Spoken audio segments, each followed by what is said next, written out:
Salve, salve galera! Professor Danilo por aqui. Hoje para falar contigo sobre a terceira aula do curso de Logística, disciplina de Negócios Eletrônicos, algumas dúvidas de alunos que ficaram pendentes nessa aula. Vamos lá então. Primeira delas, Jaqueline de Almeida de Ubiratã, Paraná. Seguinte, professor, como lidar com o preço do frete que é cobrado pelas lojas virtuais quando você compra um produto? Jaqueline, nós discutimos isso em aula e apenas reforço aquilo que eu já disse para vocês.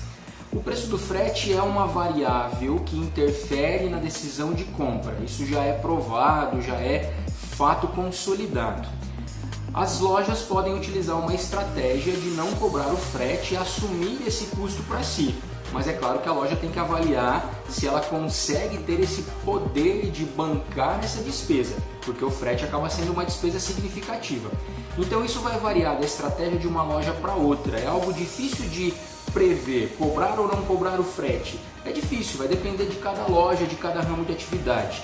Se é um produto muito volumoso, por exemplo, o frete acaba encarecendo, mesmo que ele tenha um valor agregado maior. Você vai comprar um eletroeletrônico, uma TV, um ar-condicionado, por exemplo, mesmo que ele tenha um valor agregado maior, ele é volumoso, então o frete acaba ficando mais caro.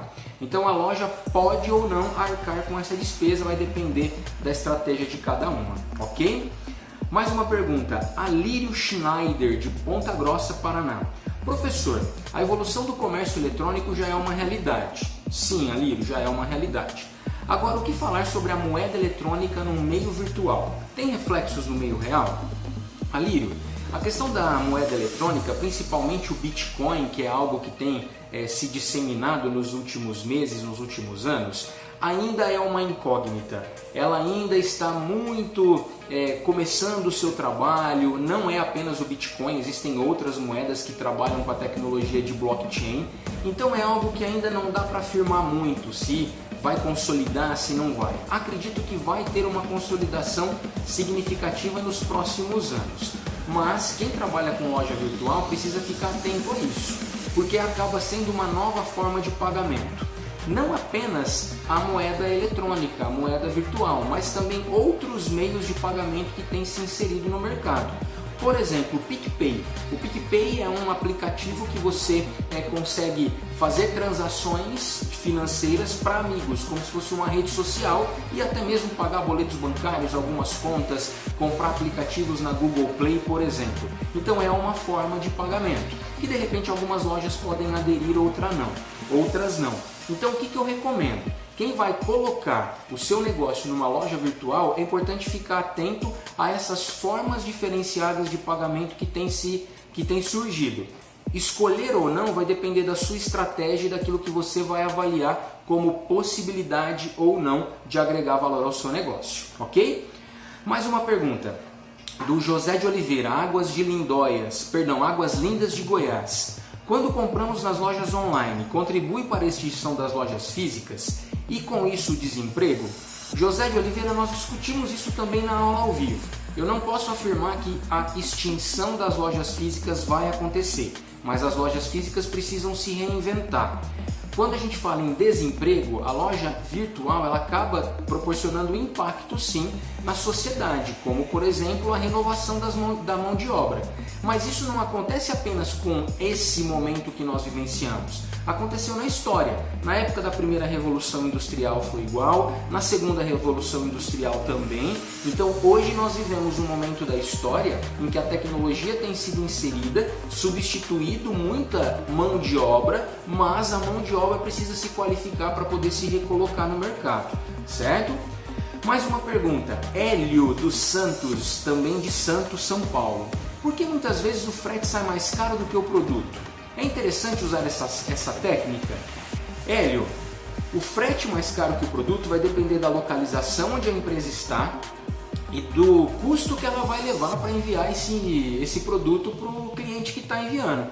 Por exemplo, uma empresa localizada na região sul precisa despachar o produto para a região nordeste ou para a região norte do Brasil. O nosso país é muito grande, então existe um custo significativo para fazer esse transporte. Então, às vezes o produto fica mais barato do que o próprio frete, isso é muito comum de acontecer. Não digo que isso é uma estratégia ou uma técnica, como você colocou na sua pergunta, mas isso é uma realidade que às vezes acontece. Às vezes, a questão da técnica que você pontuou, algumas empresas internacionais acabam fazendo com que você pague apenas o frete para te mandar o produto. Isso acaba sendo uma estratégia de venda, como forma de ofertar e demonstrar de repente confiança para você experimentar a compra naquela loja. Mas é uma realidade que o Brasil vivencia, tá? Então não digo que isso seria uma estratégia, mas é uma forma e uma necessidade que às vezes as empresas têm de poder ofertar seus produtos para o Brasil inteiro. Sendo então um país muito grande, isso acaba fazendo com que o frete às vezes encareça para enviar para algumas regiões. Mais uma pergunta do Gabriel de São Bento do Sul. Na opinião do professor, qual o melhor tipo de negociação para se implantar no início de uma carreira no comércio online? B2B, B2C ou C2C? Gabriel, eu vou pedir para você resgatar o conceito do B2C, B2B e C2C, porque não é uma questão de escolha, é uma questão de colocação no mercado. Se uma empresa vai vender para outra, ela vai ter que implantar um negócio do tipo B2B, que são duas empresas negociando. Se uma empresa vai vender para consumidores, vai ser B2C. Se consumidor vai vender para outro consumidor, vai ser C2C. Então não é uma questão de escolha, é uma questão de realidade de cada tipo de negócio, porque cada um tem o seu objetivo diferente, ok? Mais uma pergunta do Matheus, de Rio Branco, no Acre. Professor, qual a porcentagem que esses aplicativos ganham em cada venda? Matheus, não dá para afirmar isso, porque cada aplicativo trabalha com uma margem diferente e vai depender da realidade. Se a própria loja desenvolver o seu aplicativo, ele não vai ter uma porcentagem que ele vai receber, porque aquilo é um modelo de negócio da própria loja. Agora, aplicativos como a OLX, por exemplo, ela não ganha uma porcentagem, ela ganha com os anúncios. Tem aplicativos que ganham com a porcentagem, mas isso vai depender de cada realidade. Então é uma afirmação que não dá para fazer, porque vai depender de cada tipo de negócio, de cada negociação que vai ser feita, ok? Osani da Cunha, de Manaus. Olha, nós estamos passeando por todo o Brasil, que legal. Professor, que risco na negociação do C2C? Osani, o risco é de você negociar com uma pessoa que você não conhece. Mas, como hoje em dia nós temos plataformas que possibilitam essa negociação, como por exemplo a mais conhecida delas é o Mercado Livre, acontece que o Mercado Livre acaba avaliando os vendedores para poder dar uma tranquilidade maior para quem compra. Então o risco acaba diminuindo significativamente. Agora, você achou uma pessoa na internet pelo Facebook, por exemplo, e vai negociar diretamente com ela, o risco é totalmente seu em fazer o pagamento e não receber aquele produto. Quando então nós temos um intermediário, nós pagamos por isso, porque uma porcentagem daquela venda que é feita fica com esse intermediário, mas o risco acaba diminuindo e essa plataforma acaba assumindo algumas responsabilidades em relação a isso, ok? Fernanda Alvarenga, de São Sebastião do Paraíso, Minas Gerais. Ela relata o seguinte: na empresa em que trabalho existe um catálogo mensal, que é fabricado na versão impressa e virtual. Pelo site, o distribuidor tem acesso ao estoque disponível de todos os produtos e consegue fazer o pedido. Ao esgotar o produto, ele desaparece da lista do catálogo. Um ponto negativo que acontece muito é o site travar por tantos acessos simultâneos. Existiria uma solução para esse problema? Fernanda, existe uma solução. É a empresa investir em mais tecnologia para que o site dê conta de ter mais acessos simultâneos. A solução é essa. Não tem milagre nesse caso, é uma conta matemática. Se você está com o seu site, com o seu serviço hospedado em um servidor que vai aguentar 100 acessos simultâneos, chegou em 101, 102, vai começar a dar problema. Ele vai oscilar a sua velocidade de navegação. Se a empresa percebe então que ela está tendo mais resultados e mais pessoas estão aderindo ao serviço que ela está ofertando, que é o acesso ao site, a compra pelo site, a empresa precisa investir em mais tecnologia para que a experiência do seu cliente seja mais positiva e você não enfrente esse tipo de problema, ok? Mais uma pergunta da Karen, de Campo Grande, Rio de Janeiro. Professor, a gente compra pelo Mercado Livre e confia em passar nosso CPF, RG, qualquer outro tipo de documentos? É confiável? Karen, o Mercado Livre já é uma plataforma consolidada. Quando você faz o cadastro no Mercado Livre. Você vai ter que tomar cuidado com a avaliação dos vendedores dos produtos. O Mercado Livre assume a responsabilidade de ser um intermediário. Então, os seus dados estão para o Mercado Livre.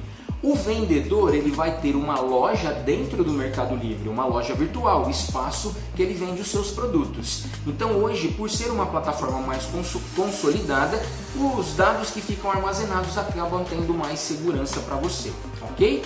E a nossa última pergunta, Márcio Vitor de Varginha, Minas Gerais. Professor, nesse tipo de comércio, às vezes o produto é mais barato. Mas com o frete chega a ficar até mais caro do que comprar numa loja física. Isso pode acontecer?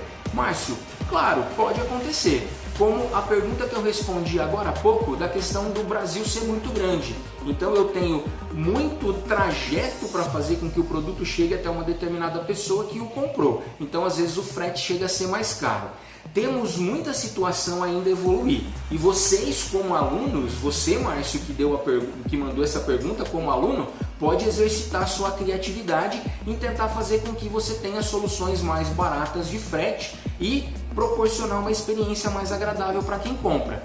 Por exemplo, o tema de discussão do nosso fórum é sobre isso. Nós colocamos ali um case de uma empresa que oferta possibilidades de parceria para reduzir o custo do frete. De repente, esse exercício de criatividade pode ser interessante aí para proporcionar uma experiência diferente, ok? Meus queridos, esse foi então os esclarecimentos das dúvidas da nossa terceira aula de negócios eletrônicos do curso de logística. Espero que tenha ficado claro. Se ainda ficou alguma dúvida, você pode encaminhar para a sua mediadora e eu deixo também o convite para você colocar aí os seus comentários aqui no nosso vídeo. Aproveite, se inscreva aí no canal do YouTube, deixe o seu like, liga o sininho para receber a notificação e vai ser uma alegria poder interagir com você por meio dessas plataformas. A gente se vê na aula que vem. Um abraço. Tchau, tchau.